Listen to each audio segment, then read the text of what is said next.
Precious Life. Washington State, March 2014. The setting of one wild spring break, in the truest sense of the words. Holden Village is a remote Lutheran retreat center nestled off the Chelan River in the evergreens of the Cascade Mountains.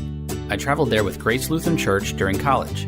My group went to Holden to do service work on its campus, which was covered in 5 feet of snow. Since Holden has very limited phone and internet service, I have fond memories of unplugging from digital devices to bond with good people.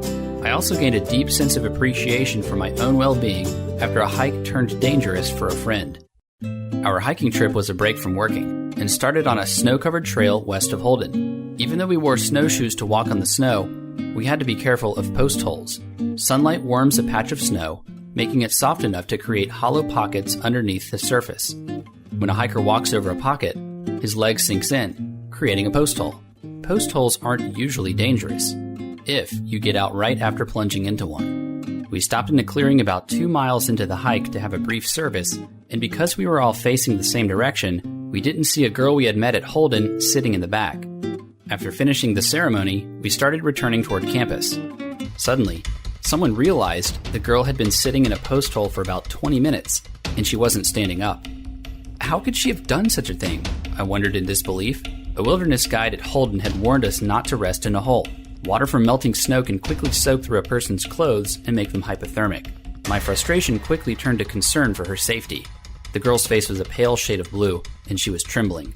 Several men pulled her out and took off her outer layers, replacing them with their own coats. The girl was too cold to move. You could see the panic in people's eyes as they looked at her limp body, which was barely conscious. Anxiety was building in me, especially since we didn't have any blankets, a radio, and our phones were offline. How could we have been so unprepared? Well, it didn't matter at this point. Time was running out, so the plan to get help was to take turns putting her arms around 2 people's shoulders, slowly walking with her. My assignment was to unstrap the snowshoes from my boots, run back to camp, contact the nurse, and together meet the group halfway. Since I ran regularly, I figured this trip wouldn't be too difficult, but as I squished into several post holes at the beginning, my mind was racing. Since I had never seen anyone with hypothermia, I worried about the time the girl was losing. Does she just look worse than she actually is? Is she in danger of, not making it? Lucky for us, the trails closer to the campus were firm, and I could run easily. About 10 minutes later, I charged into the dining hall, panting to the nearest staff member. "We need medical attention." He immediately radioed the nurse. 2 minutes passed, and as we sped to the trail's entrance on a golf cart, the group somehow had already arrived. The girl was in bad shape. She was stumbling weakly between her helpers and was rushed to the infirmary.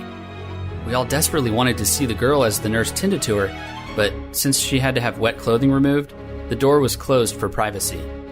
The nurse was able to bring her body temperature up by wrapping her in an emergency blanket. She was back to normal about half an hour later, which felt a lot longer to us. This episode reminded me of how small we are in the natural world. Danger crept into our casual hike unnoticed and made us question the survival of our friend. While we humans are at the top of the food chain, we can't always be prepared for what the elements throw at us.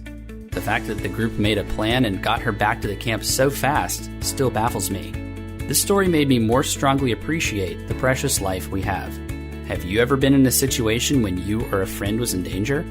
How did you feel after you got through it? Did you feel more appreciative of still being here? Or did you just see it as another moment in life?